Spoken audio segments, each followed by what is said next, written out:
Hill labels the baby clumsy to explain away existing bruises as accidents. A baby, she gets her head all stuffed.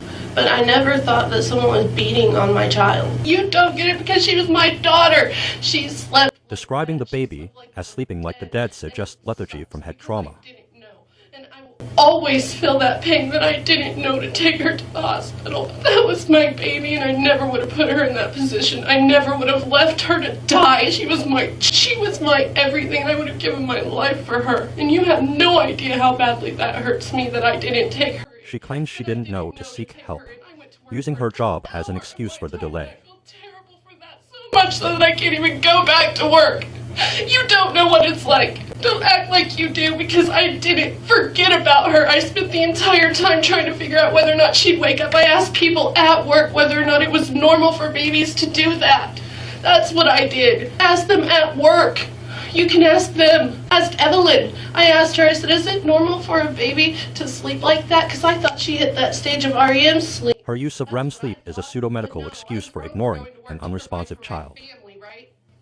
Nothing but try to take care of her. I will live with her the rest of my life. Whether or not I failed her, as you said, but I didn't do it intentionally. I didn't do it because I wanted my daughter to die. I would give anything to have her back, and I won't get her back. I spend every day crying. I have PTSD so severe that I forget, and I don't know what to do.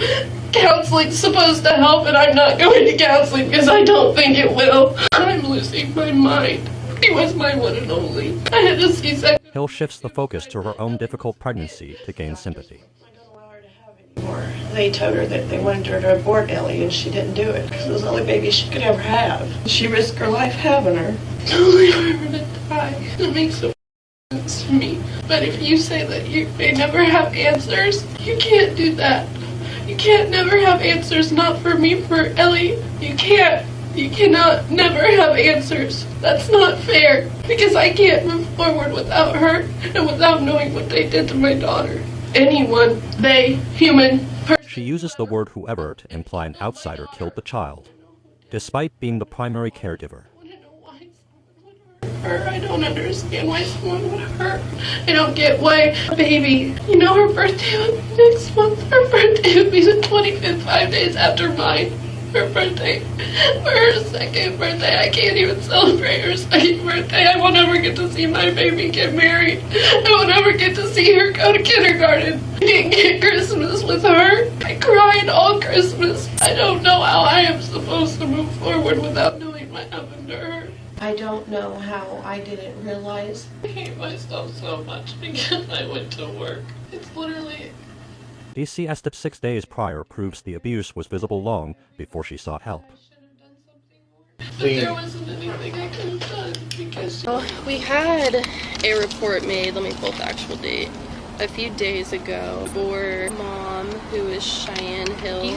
Baby is, I got all that, Eliana. So it was reported on the 17th that they were staying with Cameron Fleming and his 2 children, and the home belongs to Cameron, and that strong chemical drug-like smells were coming. Reports of chemical smells and drug use debunk her protective mother narrative. And then the child also has a babysitter, Michelle Morrow, and this report was for drug use, and then it also mentioned the child had lightened bruises on her face, and that it was said that she fell out of bed. And then we got a 2-hour today from these people who she's been staying with. They refused to give their name or address to the hotline, but it's Cameron and Kara Fleming. And this one reported that mom had left for work and left the baby in the care of these people, and then the baby was unresponsive, and so they came here. And so now we're here. Mom was claiming that the baby fell out of bed. Cigarette burns and a broken collarbone disprove the fell out of bed story. The child has so many injuries. You can scroll through. That's just what the nurses got today. The baby also has a brain bleed and a broken collarbone. But it looks like those bruises have been there. What are these looking like to you? That looks like cigarette burns That's to what me. I was getting ready to say. That's what I thought as well. Yeah. So I'm interested to see the kids' skeletal survey. Yeah. As well as like CT scans and MRIs. Yeah. So I barely talked to mom. I just wanted to wait till you guys got here and they got us a room. And then we've got a green mom and babysitter too. So I just figured we can do it together. Comparing a toddler to Jeffrey Dahmer reveals her deep resentment toward the victim. She was sentenced to 30 years in prison for her role in Eliana's death.